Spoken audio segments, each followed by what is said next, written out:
बात कि भारत की न्याय पद्धति का नाश हो जाएगा तो भारतीय समाज टूट जाएगा, ऐसे ही मैकॉले एक बात और कहता था। मैकॉले की लिखी हुई एक चिट्ठी है मेरे पास, उसकी फोटोकॉपी। लंदन में एक लाइब्रेरी है, उसका नाम है इंडिया ऑफिस लाइब्रेरी, वहां से मैंने निकलवाई है। इंडिया ऑफिस लाइब्रेरी में से ऐसे कुछ 50,000 से ज्यादा डॉक्यूमेंट्स मैं निकाल के लाया और वहां के कई लोगों की मदद से हमने वो निकलवाए हैं। तो उनमें एक चिट्ठी है मैकॉले की, वो उसके अपने पिताजी को उसने लिखी है। जब वो यहां ऑफिसर बन के आया है तो मैकॉले क्या लिख रहा है कि भारतीय समाज को अगर बर्बाद करना है तो भारतीय न्याय पद्धति बर्बाद करो। तो वो करने के लिए उसने आईपीसी बना दिया, सीआरपीसी बना दिया, सीपीसी बना दिया और बर्बाद हुई। दूसरी बात वो कहता था कि भारतीय समाज को बर्बाद करना है तो भारतीय शिक्षण पद्धति का नाश करो। तो मैकॉले कहा करता था कि जो भारतीय शिक्षण पद्धति है, वो खुद मानता था इस बात को, यह दुनिया की सबसे ज्यादा विकसित और सबसे अच्छी पद्धति। क्या होता था, यहां गुरुकुल चलते थे, गुरुकुलों में विद्यार्थी पढ़ते थे और विद्यार्थी 20 साल तक 25 साल तक ब्रह्मचर्य का पालन करते हुए शिक्षा ग्रहण करते थे, संस्कार मिलते थे और वो संस्कार लेकर समाज में जाते थे। उन्हीं संस्कारों से संस्कृति बनती थी और वही संस्कृति भारतीय संस्कृति कहलाती थी।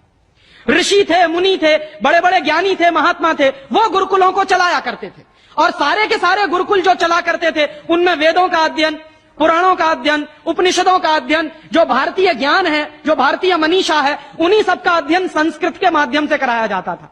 मैकॉले ने क्या किया कि गुरुकुलों का नाश अगर करना है तो उसने एक कानून बनाया। क्या कानून बनाया?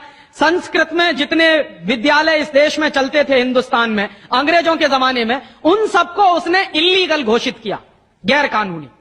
और उसने प्रतिबंध लगा दिया कि संस्कृत भाषा के माध्यम से कोई भी गुरुकुल चलेगा उसको अंग्रेजी सरकार मान्यता नहीं देगी। तो मान्यता किसको देगी? अंग्रेजी के माध्यम से जो कॉन्वेंट स्कूल चलेंगे उनको अंग्रेजी सरकार मान्यता देगी। और उसके लिए बाकायदा उसने कानून बनाया। उस कानून का नाम है इंडियन एजुकेशन एक्ट। और यह इंडियन एजुकेशन एक्ट लागू हुआ 1858 में, आज से लगभग 140 साल पहले। तो 140 साल पहले जो कानून लागू हुआ था अंग्रेजों के जमाने में, वही कानून आज भी चल रहा है। उस कानून के आधार पर मैकॉले ने क्या किया? संस्कृत के माध्यम से चलने वाले गुरुकुलों को बर्बाद कर दिया, कानून बना के उनको बंद करा दिया। जो उनमें अध्यापक होते थे, गुरु होते थे, उनको मार पीट कर अंग्रेजी सरकार जेल में बंद करती थी। जो विद्यार्थी अध्ययन के लिए जाते थे उनको रोक दिया जाता था, उनका अध्ययन ना होने पाए उसके लिए समस्याएं खड़ी की जाती थी। और दूसरी तरफ कॉन्वेंट स्कूल चालू कर दिए और उसमें अंग्रेजी के माध्यम से शिक्षण देना शुरू किया।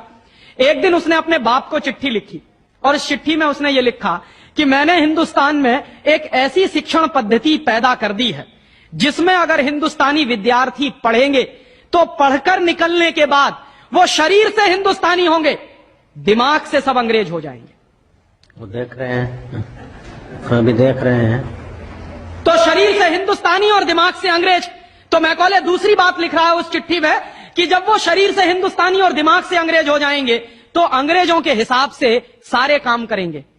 और वो विद्यार्थी जब कॉन्वेंट स्कूल में से निकलेंगे तो सबसे ज्यादा गालियां भारतीय संस्कृति को देंगे, सबसे ज्यादा गालियां अपने मां बाप को देंगे। कैसे? मॉम और डैड कह के।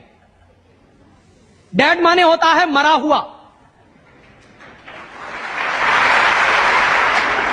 और मम्मी माने होता है शव।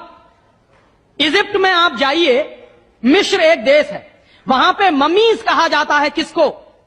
मरे हुए आदमी के शव को। तो हमारी मां हो गई मम्मी और पिताजी हो गए डैड। आया कहां से ये? मैकॉले ने डाल दिया हमारे दिमाग में। और मैं ये कहता हूं कि मैकॉले तो मर गया, उसका बाप भी मर गया, सब मर गए, भगवान उनकी आत्मा को शांति दे, लेकिन उसकी जो आत्मा है वो हम सब में प्रवेश कर गई है।